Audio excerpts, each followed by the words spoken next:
Yemen's retaliation against Israel has triggered a chain of events that many analysts are now calling the costliest mistake Israel has made in recent years. The incident stems from escalating tensions across the Middle East, where regional actors have increasingly linked their causes and alliances to the ongoing conflict in Gaza. Yemen's involvement, led by the Houthi movement, has introduced a new dimension to the conflict that Israel did not fully anticipate. What started as occasional threats and symbolic attacks has now turned into a sustained campaign of retaliation that is inflicting damage not only militarily, but also politically and economically. In recent weeks, Yemen has openly targeted Israeli interests, including shipping lanes and strategic assets, demonstrating a level of coordination and determination that Israel underestimated. These strikes have disrupted critical trade routes through the Red Sea, a lifeline for global commerce and an artery for Israel's imports and exports. Ships carrying fuel, food, and essential goods have had to divert thousands of miles, adding enormous costs and delays to the supply chain. Israel, already under pressure from international scrutiny over the war in Gaza, now faces a widening economic crisis. Rising prices, shortages, and uncertainty are fueling public discontent at home, placing the government in a difficult position. The retaliation is not limited to economic disruption. Yemen's forces have demonstrated surprising capability with drones and missiles, striking targets that challenge Israel's vaunted defense systems. While the Iron Dome and other missile interceptors have proven effective in many cases, the sheer volume and persistence of attacks have strained the system.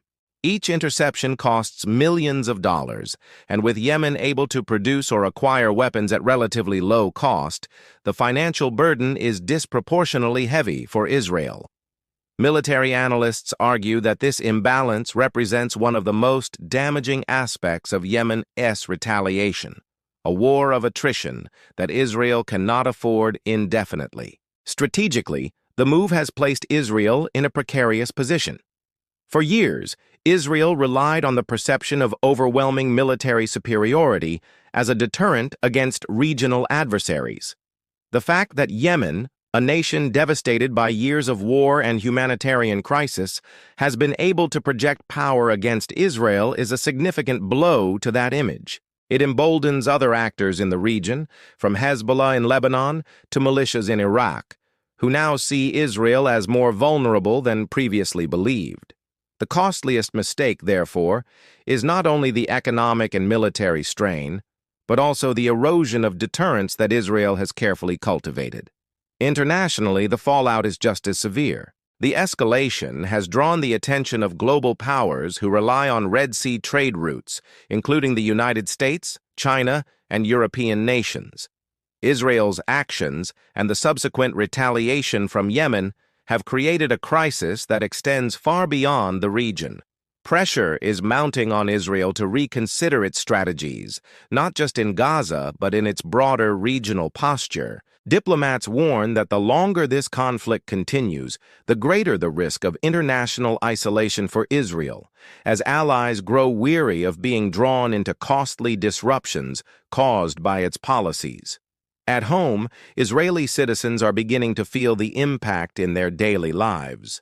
Prices of basic goods are rising, fuel costs have spiked, and businesses tied to global trade are reporting losses. Public frustration is mounting, with protests and criticism of the government becoming louder. Many Israelis are questioning whether the government miscalculated by provoking wider regional involvement, turning what was already a brutal and unpopular war in Gaza into a broader confrontation that now threatens the entire economy. From Yemen's perspective, the retaliation is framed as both solidarity with Palestinians and as a demonstration of resilience against one of the most powerful militaries in the region. For the Houthis, every successful strike and every disruption caused to Israel is portrayed as a victory not only for their cause, but for a wider Arab and Islamic front against Israeli actions in Gaza.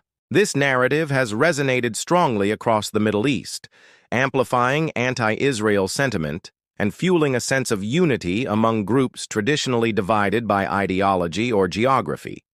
The costliest mistake for Israel, therefore, lies in underestimating Yemen's ability and willingness to retaliate in meaningful ways. By dismissing the warnings and overlooking the risks of drawing in regional players, Israel has opened a front that it cannot easily close.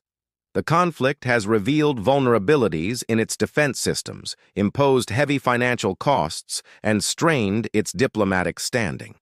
More importantly, it has weakened the aura of invulnerability that Israel has long relied upon to keep adversaries at bay. As the crisis deepens, Israel faces a difficult choice.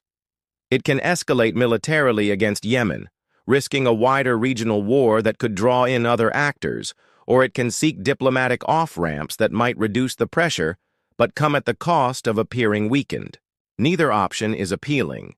But the reality is that Yemen's retaliation has already shifted the dynamics of the conflict in ways that may prove irreversible. What was once seen as a minor regional player has now demonstrated the capacity to impose meaningful costs on Israel, changing the strategic equation and leaving many to conclude that this may indeed be the most expensive miscalculation in Israel's modern history.